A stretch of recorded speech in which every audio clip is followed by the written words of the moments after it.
On the hot seat today is a sector exploding with creator demand and long overdue for disruption.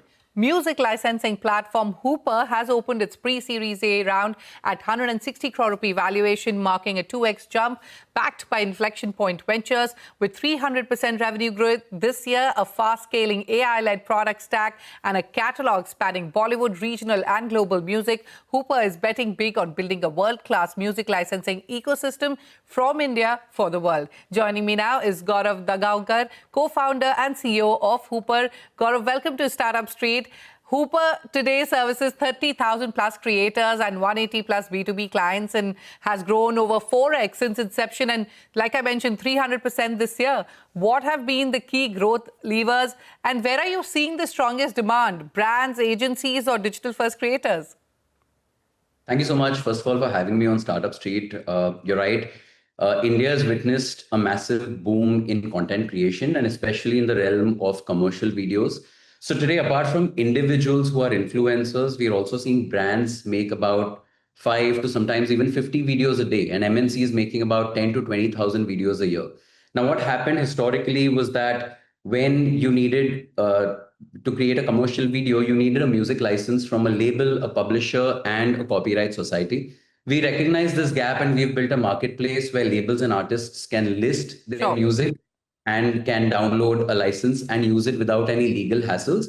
Our biggest growth has been in the space of B2B because we are seeing over 80,000 brands create close to 40,000 videos a day. And we feel that India is poised to sort of increase its content creation by almost 3 to 4x in the next 2 years. With AI now coming into the picture. All right. Gaurav, you've raised 4 crore rupees in the first tranche and are in advanced talks for more. What's the overall target for this round and how will this capital extend your runway? So we launched a new product called Hoopr Smash, which has Bollywood and trending songs. And this round was mainly to launch Hoopr Smash, market it, which we already have done. In fact, the round has been slightly oversubscribed. The business has been growing at a 3x, 4x increase in revenue year on year. We also have strong unit economics in that we keep a commission and pass on the rest to the artists. So right now we are looking to become profitable this year itself with a strong demand from labels and artists. And that is the plan as we go forward. Sure. Gaurav, India's creator economy is exploding, but so are copyright issues. With AI-generated audio on the rise, how is Hoopr ensuring brand safety, copyright compliance, and most importantly, fair payouts to creators? Well, with AI-generated music, first of all, it itself is trained on music that they have not licensed. So sometimes there's a gray area in using it for commercial content. With Hoopr, we are now backing labels and artists. We've made their music accessible to brands and influencers to use in a legal manner. And it's a very simple model where a label, like we've got Yashraj Films that has listed its music on Hoopr Smash, and we've got over 180 brands that are licensing music. The platform keeps a commission and passes the rest in a very transparent manner to the label. For brands, what is really important here is the fact that they're getting trending music. So that increases their engagement, sometimes up to 10x or even 15x on the videos that they create. There's higher engagement. And most importantly, there's copyright safety. We've seen a spate of lawsuits against brands by record labels. And hopefully that will come to an end as these brands start licensing music in a legally compliant manner. Okay, Hoopr has worked with 300 plus independent artists and dispersed 4.5 crores in royalties. How are you re-architecting payouts and transparency in an industry known for opacity and from auto-tagging and copyright detection to content gen tools? If you could tell us which AI features are actually moving the needle on monetization and compliance.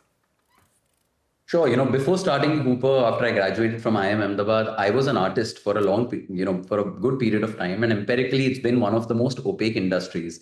I've seen that opacity myself. And coming from an engineering background, I decided to add a layer of tech and make it transparent. That's what Hoopr has done. The entire model is based on a fair, real-time, transparent payout to artists and labels. And when we look at AI as a part of our tech stack, I think what most clients today want is better recommendations. So if you're a brand from the South or if you're a brand that's into fashion, what kind of music should you use? So at one level, the platform Hoopr and Hoopr Smash, we're able to recommend the right music for brands. So we have our own AI tagging methodology. Not only that, we've gone one step ahead and we're actually able to even tell you what video script should you create, what video should Okay. you create with the song in order to get higher engagement. Finally, the last leg of AI enables us to acquire the right kind of music which will serve our brands and influencers better. Sure. Gaurav, you're also closely collaborating with the Indian Performing Rights Society, or IPRS. Is India finally moving towards real-time tech-enabled royalty distribution? Of course, I'd like to think so. At the same time, there's a lot of awareness building that we need to do both on the artist and label side as well as the brand side. With the IPRS, I think it was just a natural extension of what we do because ultimately all of us are on the same side that music should be used by brands, by content studios, but in a fair and ethical manner. So now with the partnership that we have with the IPRS, once a brand procures a license, they don't need to go to multiple players. Every player, be it the label, the publisher, the artist, the IPRS gets paid out in an Okay. all-inclusive manner. And I think it's a landmark partnership that we've done with the Sure. IPRS. Yes, it's about time that India, being the global HubSpot, probably one of the largest countries, creating content, sets a standard at a global level that music is being used ethically and fairly in this country. Okay, on that note, Gaurav, I'll have to wrap up our discussion. We've completely run out of time. But many thanks for joining us on Startup Street and wish you the very best for all your expansion plans. My pleasure. Thank you so much for having me here. On that note, it is time for us to head into a short break. But coming up next, Salesforce debuts its first ever Agentforce City at Dreamforce, a live showcase of how AI agents could transform work. We show you how it works on the other side. Stay tuned.